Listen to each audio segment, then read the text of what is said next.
বন্ধুরা, যখনই আসে ইনভেস্টমেন্টের কথা তখন আমরা প্রায় প্রত্যেকেই একরকম কনফিউশন বা দ্বিধার মধ্যে থাকি। ঠিক কিভাবে ইনভেস্টমেন্ট করলে আমরা সর্বাধিক থেকে সর্বোত্তম প্রফিট পেতে পারি। প্রতি মাসে অল্প পরিমাণে বিনিয়োগ করা বা একেবারে একটি বড় এবং বিশাল পরিমাণে বিনিয়োগ করা কি সঠিক হবে? এখন এসআইপি, মিউচুয়াল ফান্ড, স্টক ট্রেডিংয়ের মতো বড় শব্দগুলি থেকে আমাদের ভয় শুরু হয় এবং কি করতে হবে এবং কিভাবে করতে হবে তা বুঝতে পারা যায় না। তাই আসুন বন্ধুরা, এই ভিডিওটির মাধ্যমে আমরা আপনাদের জানাবো ইনভেস্টমেন্টের সঠিক ও কার্যকরী উপায় কি, একদম সহজ সরল বাংলা ভাষায়। সুতরাং এই ভিডিওটি শেষ অবধি দেখুন সম্পূর্ণ তথ্য পাওয়ার জন্য। বন্ধুরা, মিউচুয়াল ফান্ডে বিনিয়োগের দুটি উপায় রয়েছে। প্রথমটি এসআইপি এবং দ্বিতীয়টি হলো লামসাম। এসআইপির পুরো কথার অর্থ হলো সিস্টেমেটিক ইনভেস্টমেন্ট প্ল্যান, অর্থাৎ পদ্ধতিগত বিনিয়োগ পরিকল্পনা।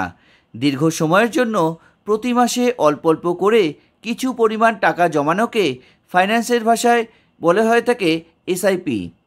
আর যখন এক প্রকার এককালীন মোটা টাকা ইনভেস্ট করা হয় মিউচুয়াল ফান্ডের মাধ্যমে, তখন তাকে লামসাম ইনভেস্টমেন্ট বলা হয়ে থাকে। তো আসুন এখন আমরা জানব এই দুই ধরনের ইনভেস্টমেন্টের মধ্যে কোন ধরনের ইনভেস্টমেন্ট সবচেয়ে ভালো ইনভেস্টমেন্ট। আসুন আমরা কিছু গল্পের মাধ্যমে জানতে পারি এই বিষয়ে। মিস্টার প্রদীপ, যিনি একজন 30 বছর বয়সী প্রফেশনাল ওয়ার্কার এবং তিনি মাসে প্রায় 25 থেকে 30,000 টাকা আয় করেন। তিনি তার অর্থ কোথাও বিনিয়োগ করতে চান। এখন তার বিনিয়োগ করার দুটি উপায় আছে। হয় সে লামসামের মাধ্যমে একেবারে সমস্ত টাকা বিনিয়োগ করবে, অথবা একটি এসআইপির মাধ্যমে প্রতি মাসে 5,000 টাকা বিনিয়োগ করতে পারে। প্রদীপের কিছু অর্থের অভাব থাকার জন্য এবং কাজে ব্যস্ত থাকার ফলে তিনি মার্কেট অ্যানালাইসিসের মতো বিষয়গুলিতে সময় দিতে পারেন না। তাই তিনি সিদ্ধান্ত নেন যে তিনি আগামী 20 মাসের জন্য প্রতি মাসে 5,000 টাকা করে একটি এসআইপি করবে এবং সম্পূর্ণ ডিসিপ্লিনের মাধ্যমে তিনি এই এসআইপিটি চালিয়ে গেছেন। 20 মাস পর প্রদীপের অন অ্যান অ্যাভারেজ 12% রিটার্নের রেসপেক্টে রিটার্নের পরিমাণ হয়েছে 1,32,000 টাকা, যেখানে তার মোট ইনভেস্টমেন্টের পরিমাণ ছিল 1 লক্ষ টাকা। তার মানে তিনি 32,000 টাকা প্রফিট পেয়েছেন, যেটা কোনো এফডি রেকারিংয়ের মতো স্কিম থেকে পাওয়া সম্ভব না। অন্যদিকে মিস প্রিয়া একজন প্রজেক্ট ডিজাইনার। সম্প্রতি তিনি একটি প্রকল্প শেষ করেছেন যেখান থেকে তিনি 1 লক্ষ টাকা পেয়েছেন এবং মিস প্রিয়া এই টাকা যত তাড়াতাড়ি সম্ভব কোথাও ইনভেস্ট করতে চান। মিস প্রিয়ার রেগুলার ইনকাম না থাকার কারণে এসআইপিতে ইনভেস্ট করা সঠিক অপশন বলে মনে হয়নি। তাই তিনি লামসামের মাধ্যমে একেবারে 1 লক্ষ টাকা বিনিয়োগ করেছিলেন এবং আগামী 10 মাস পর বাজার এতটাই নিচে নেমেছিল যে মিস প্রিয়া অনুভব করেছিলেন যে তার অর্থ বিনিয়োগ করার সিদ্ধান্তটি ভুল ছিল এবং তিনি মুহূর্তের মধ্যে যে অর্থ বিনিয়োগ করেছিলেন তা দ্রুত উইথড্র করে নেন, যার কারণে তিনি বিনিয়োগে মাত্র 80,000 টাকা পেয়েছিলেন, অর্থাৎ তাকে 20% ক্ষতির সম্মুখীন হতে হয়েছিল। এখন যদি আমরা এই দুটি তুলনা করি, প্রদীপ এবং প্রিয়া উভয়ের একই পরিমাণ বিনিয়োগ করেছিলেন। প্রদীপ এসআইপির মাধ্যমে বিনিয়োগ করেছিলেন, যেখানে প্রিয়া লামসামের মাধ্যমে ইনভেস্ট করেছিলেন। এর মাধ্যমে একজনের 12% লাভ হয়েছে এবং অপরজনের 20% লোকসান হয়েছে। বন্ধুরা, এই উদাহরণটি দেখে আপনার মনে হতে পারে যে এসআইপিতে বিনিয়োগ করা সঠিক এবং লামসামে বিনিয়োগ করা ঠিক নয়, তবে এটি মোটেও নয়। অ্যাকচুয়ালি এটা আপনার ইনভেস্ট করার পদ্ধতি এবং মার্কেট সম্বন্ধে আপনি কতটা বুঝতে পেরেছেন তার উপর ডিপেন্ড করে থাকে। এসআইপি একটি লং টার্ম ইনভেস্টমেন্ট হয়ে থাকে এবং যেটা বিয়ারিশ মার্কেটের ক্ষেত্রে বেস্ট অপশন হয়ে থাকে। অন্যদিকে লামসামের ইনভেস্টমেন্ট শর্ট টার্ম এবং বুলিশ মার্কেটের ক্ষেত্রে বেস্ট অপশন হয়ে থাকে। আসুন এটিকেও আমরা একটি এক্সাম্পলের মাধ্যমে কিছুটা সহজভাবে বোঝার চেষ্টা করি। দুজন ফ্রেন্ড, যাদের একজনের নাম রোহিত এবং অন্যজনের নাম হলো রাজীব। রোহিত একজন গভর্নমেন্ট এমপ্লয়ি যার একটা মান্থলি ফিক্সড ইনকাম আছে এবং রাজীব একজন বিজনেসম্যান। একই সাথে রাজীবের স্টক মার্কেট সম্বন্ধে খুব ভালো নলেজ রয়েছে। 2008 সালে তারা ডিসাইড করে তারা তাদের ইনকামের টাকা কোথাও না কোথাও ইনভেস্ট করবে। রোহিতের ফিক্সড ইনকাম থাকার কারণে রোহিত ডিসাইড করে যে সে প্রতি মাসে 5,000 টাকার একটি এসআইপি করবে, তাও আবার সম্পূর্ণ 10 বছরের জন্য। অন্যদিকে প্রদীপ একজন বিজনেসম্যান ছিল, একই সঙ্গে স্টক মার্কেট সম্বন্ধেও তার ভালো নলেজ ছিল, যে কারণে তিনি ডিসাইড করেন যে তিনি 5 লক্ষ টাকা লামসাম ইনভেস্ট করবেন। 2008 সাল থেকে 2018 সাল পর্যন্ত রোহিত ডিসিপ্লিনের সাথে প্রতি মাসে 5,000 টাকা জমিয়ে টোটাল ইনভেস্টমেন্টের 6 লক্ষ টাকা রেখেছেন। এখন 2018 সালে এসে রোহিতের কাছে মোট যে পরিমাণ ম্যাচুরিটির অর্থ আছে তা হলো 10,32,000 টাকা। তার মানে রোহিত অ্যাপ্রক্স 4,32,000 টাকার প্রফিট করেছেন, যেটা রিটার্ন রেট হলো 10%। অন্যদিকে রাজীব যে 5 লক্ষ টাকা লামসাম ইনভেস্টমেন্ট করেছিলেন সেটি 2018 সালে এসে হয়ে গেছে 30,95,000 টাকা। তার মানে রাজীবের 26 লক্ষ টাকার প্রফিট হয়েছে, যেটা হয় 20% রিটার্ন। এই দুটিকে যদি কম্পেয়ার করা হয় তাহলে আমরা দেখতে পাবো রোহিত এবং রাজীব দুজনেই 2008 সালে ইনভেস্টমেন্ট করা শুরু করেছিলেন, আর দুজনেই সমান সময় অর্থাৎ 10 বছরের জন্য ইনভেস্টমেন্ট করেছিলেন তাদের টাকা। কিন্তু এই সত্ত্বেও রোহিত রিটার্ন পেয়েছে 10% এবং রাজীব রিটার্ন পেয়েছে 20%। তো এখন এমন নয় যে লামসামে ইনভেস্টমেন্ট করা বেশি সুবিধাজনক হয়ে থাকে।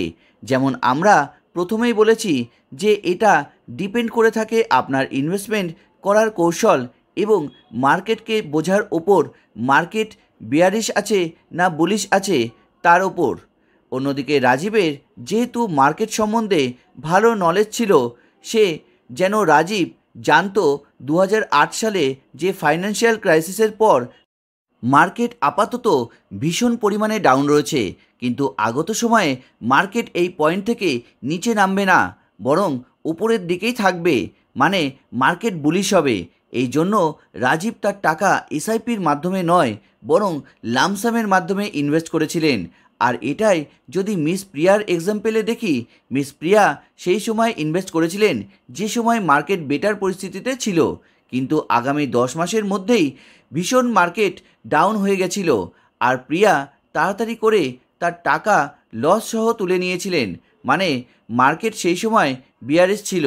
এই জন্য মিস প্রিয়াকে লামসাম ইনভেস্টমেন্টের ক্ষেত্রে লস ওঠাতে হয়েছিল। এক্ষেত্রে মিস প্রিয়া যদি আর কিছুদিন ওয়েট করে যেত এবং প্রদীপের মতো সম্পূর্ণ 20 মাসের মেয়াদ কমপ্লিট করত, তাহলে তাকে 20,000 টাকার লস ওঠাতে হতো না। বন্ধুরা, লামসাম যেমন আপনাকে হাই রিটার্ন দেওয়ার ক্ষমতা রাখে, তেমনই লামসামে হাই রিস্কও হয়ে থাকে। অন্যদিকে এসআইপিতে আপনি লং টার্মে লিমিটেড রিটার্ন দিয়ে থাকে, কিন্তু এর সাথে রিস্কও লিমিটেড হয়ে থাকে। যেমন সব কিছুর প্রস অ্যান্ড কনস হয়ে থাকে, তেমনই এসআইপি এবং লামসামের ক্ষেত্রেও প্রস এবং কনস হয়ে থাকে। আর এটা সম্পূর্ণরূপে ডিপেন্ড করে থাকে আপনার উপর, যে আপনার অবস্থা কী রকম, মার্কেটের ক্ষেত্রে আপনার নলেজ কী রকম, এবং সেইভাবেই ডিসাইড হয়ে থাকে আপনি ইনভেস্টমেন্টের কোন পদ্ধতি অবলম্বন করবেন। যদি আপনি একটি কোম্পানির এমপ্লয়ি হয়ে থাকেন, আপনার একটি রেগুলার বা অ্যাভারেজ ইনকাম আছে এবং আপনি মার্কেটে নতুন, অথবা আপনার কাছে একটু সময় নেই যে মার্কেট রিসার্চ করার, তার উত্থান পতন দেখার, এরকম অবস্থায় আপনার কাছে বেস্ট অপশান হলো এসআইপি। কিছু মানুষের মনে হয়ে থাকে এসআইপি লোন বা ইএমআইয়ের মতো হয়ে থাকে, যেটা আপনাকে প্রত্যেক মাসে দিতেই হবে। কিন্তু বন্ধুরা, এরকমটা একদমই না। আপনি যখন চান এসআইপির অ্যামাউন্ট বন্ধ করতে পারবেন। ধরুন আপনি 5,000 টাকার এসআইপি শুরু করেছেন এবং যেটি 5 বছর ধরে চালাবেন ঠিক করেছেন, কিন্তু 2 বছর পর কোভিডের মতো কোনো ভয়ঙ্কর পরিস্থিতি তৈরি হলো এবং আপনার কোম্পানি সঠিকভাবে না চলার জন্য বন্ধ হয়ে গেল, এবং যে কারণে আপনার ফাইন্যান্সিয়াল কন্ডিশনও আগের মতো থাকলো না। ফলত আপনি 5,000 টাকা করে এসআইপির অ্যামাউন্ট আর জমা করতে পারলেন না। সেক্ষেত্রে ইএমআই বা লোনের মতো আপনার কাছে ব্যাংকের থেকে কোনো নোটিশ আসবে না, বরং আপনি ওই সময় আপনার এসআইপির অ্যামাউন্ট ডিপোজিট করা বন্ধ করতে পারবেন। আর আপনি যেমনটি লাস্ট 2 ইয়ার্স যে টাকা জমা করেছেন সেটিকে সেইভাবেই রেখে দিন, দেখবেন সেখানেও আপনি রিটার্ন পেতে থাকবেন। এছাড়াও আপনি ওই এসআইপিটি যখন চাইবেন তখন উইথড্র করতে পারবেন। এখানে ফিক্সড ডিপোজিটের মতো সময়ের কোনো সীমা নেই। আপনার যখন মনে হয় তখন আপনি এসআইপির অ্যামাউন্টটি তুলে নিতে পারবেন।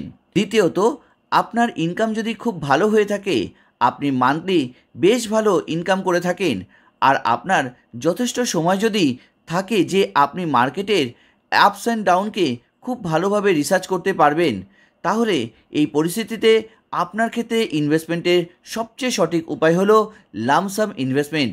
আপনি একেবারে একরকম ডিসাইডেড অ্যামাউন্ট ইনভেস্ট করে মার্কেট ও নিজের ক্যালকুলেশনকে প্রাধান্য দিয়ে খুব ভালো একটি প্রফিট আর্ন করতে পারবেন। লামসামের ক্ষেত্রে আপনি প্রত্যেক মাসে জমা করার ঝামেলা থেকে মুক্তি পেতে পারেন, আর এই ক্ষেত্রে অন্য ইনভেস্টমেন্ট থেকে কম্পাউন্ডিংয়ের মাত্রা অধিক পরিমাণে দেখতে পাওয়া যায়। বন্ধুরা, এসআইপি হোক বা লামসাম ইনভেস্টমেন্ট, এই দুটো পদ্ধতির মাধ্যমে আপনি মিউচুয়াল ফান্ডের small cap fund, mid cap fund এবং লার্জ ক্যাপ ফান্ডে ইনভেস্ট করতে পারেন। আসুন আমরা এটাও বোঝার চেষ্টা করি খুবই সহজ সরল ভাষায়। অ্যাকচুয়ালি ইনভেস্টমেন্টকে সহজ করার জন্য কোম্পানিগুলোকে 3টি ভাগে ভাগ করে দিয়েছে সেবি। আর যেটির প্রথম হলো লার্জ ক্যাপ ফান্ড, যেখানে আপনি সেই সমস্ত কোম্পানিগুলোতে ইনভেস্ট করতে পারবেন যাদের মার্কেট ক্যাপিটাল 20,000 কোটি টাকার বেশি হয়ে থাকে। দ্বিতীয়টি হলো মিড ক্যাপ ফান্ড, যেখানে আপনি সেই সমস্ত কোম্পানিগুলিতে ইনভেস্ট করতে পারবেন যাদের মার্কেট ক্যাপিটাল 5,000 টাকা থেকে 20,000 কোটি টাকা পর্যন্ত হয়ে থাকে।